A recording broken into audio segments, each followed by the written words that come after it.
term market manipulation gets used a lot, but quite often people don't seem to really know what that entails. To a great chunk of the population, hearing about market manipulation just sounds like, oh, some criminals are doing something with the numbers. So how do people manipulate markets? What actually is a crime and what isn't? Today I'm going to dive into some different ways that people have manipulated the markets. Insider trading is probably the best well-known form of market manipulation, but the term insider trading itself doesn't specify what the criminal element actually is. Specifically, this is criminal when there is material, non-public information that's involved. Material non-public information is information that is not disclosed to the public, but if it were known by the public, it would be reasonably expected to affect the price of the security. It has those three elements. It is material, in that it is expected to have a material effect on the price of the security. It is non-public, and it's real information. So having a conjecture wouldn't land in this territory. Now, it's quite fine to have such information, but as it pertains to the law, a person can't trade securities on such knowledge. Now, there's really no limit to what would fall under the categorization of material non-public information, but just some examples could be knowing unannounced results of a clinical trial, having foreknowledge of a pending debt rating change before it's announced, knowledge of an unannounced investment banking transaction, having knowledge of a significant change in the management team of a company that hasn't been announced to the public yet, or having knowledge of the outcome of a company's legal negotiations before that's been announced. Now, the term expert networks has sometimes been conflated with insider trading. Now, expert networks can be perfectly legitimate and legal, just networks of people who are experts in a particular field who might be brought in to consult or give expert guidance. The trouble arises with some past examples that have popped up in securities law, where some expert networks were formed, which included people within companies who are giving material non-public information about those companies away. The difference would be something if, you are researching a company who is working on a drug, and you meet with someone who is an expert in that field, versus meeting with someone who works in that lab and knows how the trial has gone before it's even been announced, and trading on that information. Front running is a lot like what it sounds like. You are running ahead of another trade. Now, issues and laws about front running really arose around brokers. So, say there's a broker that has a trader as a client. One day that trader submits a large buy order to the broker. Now, the broker sees this trade order come in and decides to go to the market to buy those securities for itself ahead of time. The broker then gets some shares from the market, and then after it has received its own position, the broker then goes into the market to fulfill the order that the trader had submitted. Now the broker gets shares from the market and gives those to the client. Such a large buy order may have very likely increased the share price, so the broker who bought a little in advance has gotten a bit of profit off of it. Rumormongering could perhaps be the most classic form of fraud, because really at its core it's just lying. Specifically, this is a crime when someone begins trying to spread a false story about a company in order to get the market to act a certain way with respect to its shares. This could be buying shares in a company and then trying to hype up the company with false stories in order to get people to buy in and raise the share price, or taking a short position and spreading false negative stories about the company. One unfortunately common example are short reports. Now, there are very legitimate short reports from very good researchers, but there have also been many cases of fraud, where someone takes a short position in a company and puts out a negative report claiming false things about the company, hoping to push the share price down. This has even reached the extreme example of starting a lawsuit, a hopeless lawsuit, purely to get the news of a lawsuit out there to gain on a short position. Now, there are some great short sellers and researchers out there, but for this reason, I tend to be very skeptical around short reports.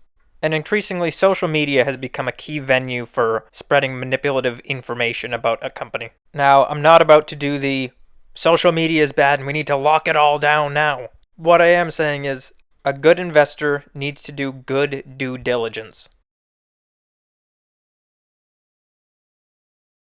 Painting the tape, as its name suggests, idiomatically harkens back to the days of ticker tape, where this scheme attempted to paint the ticker tape with records of trades. The goal is an attempt to create false volume of a securities transactions. Let's say there are 3 trading firms who are all working together and want to create a false sense of volume in a particular stock. They're hoping that this will increase interest in the shares. So one sells its shares to the other. Then that one sells the shares to their other partner, and then that one sells the shares back again. Just trading the shares amongst themselves over and over and over and over. And in the end, even though the shares really just stayed within themselves, it looks like the trading volume is much higher than it actually was. Capping is aggressively trading a security in an attempt to manipulate the price so that it never goes above some threshold. It's engineering an artificial price cap. So say you want to sell a call option. You sell a call to the counterparty, and now you're waiting until expiration, and you're really hoping that the option doesn't get exercised. So now the option is about to expire. You're watching the share price, and it is getting really close to being in the money. But you don't want that to happen, and you also don't care a huge amount about laws. So you start aggressively selling shares. It's so close to the end of the trading day. It's the last day over the life of the contract, and you are selling and selling, just keeping it from going in the money. And just in time its price starts to slide down. It's not going to be exercised. In this scenario, you have manipulated the market by capping the share price. Now, there's nothing illegal about selling shares of the underlying while being short a call option, but it may run afoul of securities laws if it is done specifically to manipulate the price of the underlying. Pegging is very similar. It's where you do the same trading in an effort to make sure it never goes below a certain price. Say if in that last example you had sold a put option, well then you might peg it by aggressively buying up shares before expiration. Spoofing is most commonly seen with high-frequency and algorithmic traders, and it can be summed up in a simplified way as placing false orders. So say you are a trader in the futures market and you want to sell your position at a higher price. You submit a very large buy order, and just before that order gets filled, you cancel it. Even though you didn't make that trade, other market participants would have seen that, and that would possibly create more positive sentiment and optimism. This could be done with false sell orders as well, trying to increase pessimism and drive down price. Because even though it wasn't a real order and the trade was never made, it still has an effect on the other market participants.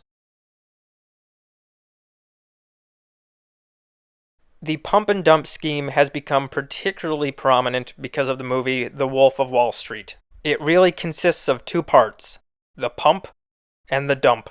It is a brilliantly named scheme. So this is first done by buying a position in some security. Let's say in this example it's a company's common stock. And then we get cooking. The pump. This part is all about generating as much hype as possible and getting as many people as possible to buy shares. Say in this case, it's spreading a whole bunch of positive rumors about the company, or calling a whole bunch of people up and trying to talk them into buying shares of the company. If this is successful, then money starts pouring in, and the share price starts rising. Now you are not going to believe what the next part of the pump and dump is. Dump. You just sell.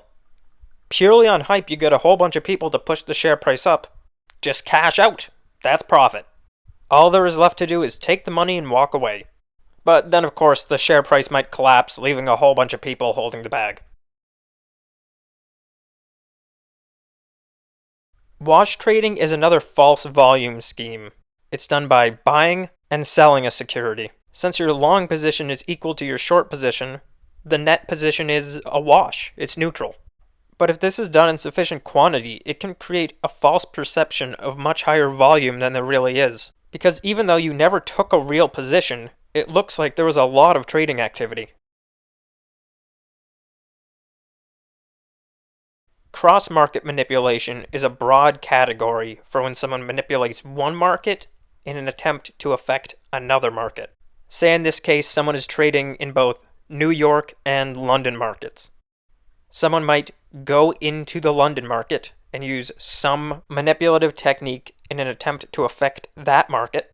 And since those two markets interact with each other, the trader can then go into the American market and get the result that they wanted as a result of the two interacting. This isn't limited to just geographically different markets. It could also be different types of markets, say affecting the commodities market in an attempt to manipulate the bond market. Anything to that effect where multiple markets are involved.